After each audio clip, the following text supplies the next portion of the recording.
मंडळी नमस्कार. आवाज येतोय माझा सगळ्यांपर्यंत व्यवस्थित? आज आपण इथे सगळे कशासाठी आलो आहोत हे सगळ्यांना माहितीच आहे.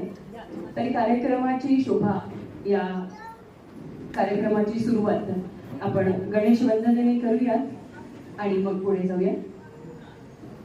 वक्रतुंड महाकाय सूर्यकोटि समप्रभ निर्विघ्नं कुरु मे देव सर्वकार्येषु सर्वदा. गणपती बाप्पा मंगलमूर्ती. धन्यवाद.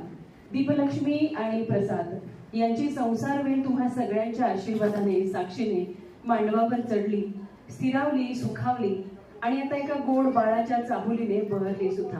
आणि याच बहराचा सोहळा, तिचे डोहाळे पुरवण्याचा सोहळा, हा ओटी भरण्याचा सोहळा आज आपण इथे संपन्न करणार आहोत. या वेदीवर आपण दोघांचं तितक्याच आशीर्वादाने आणि तितक्याच आनंदाने स्वागत करूया. या आई बाबा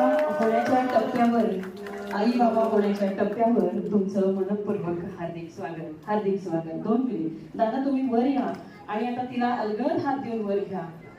काय इथून पुढे तिच्या बरोबर आणखी दोघांना सांभाळायचंय. थांबा, मी जाते.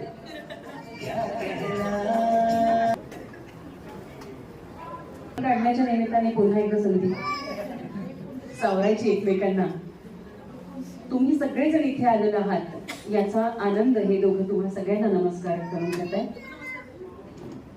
तुम्हा सगळ्यांचे आशीर्वाद आहेतच, पण या दिवशी विशेष आशीर्वाद घेण्याचा क्षण. या दोघांच्या या सोहळ्यामध्ये निवेदिका या नात्याने मी सौ विद्या जितेंद्र जोशी तुम्हा सगळ्यांचं मनपूर्वक हार्दिक स्वागत करते. या कार्यक्रमामध्ये विशेष बाबांची जास्त छान इन्व्हॉल्वमेंट असणार आहे असं मला प्रसाद दादांनी सांगितलंय. त्यामुळे कार्यक्रमाची रीतसर सुरुवात बाबा एक गाणं गाऊन करणार आहेत. प्रसाद दादाच्या बाबांना विनंती, कृपया आपण टाळ्या वाजवेत का? विशिष्ट महिला वर्गाच्या कार्यक्रमामध्ये होणारे आजोबा किती उत्साहाने सहभागी होत आहेत.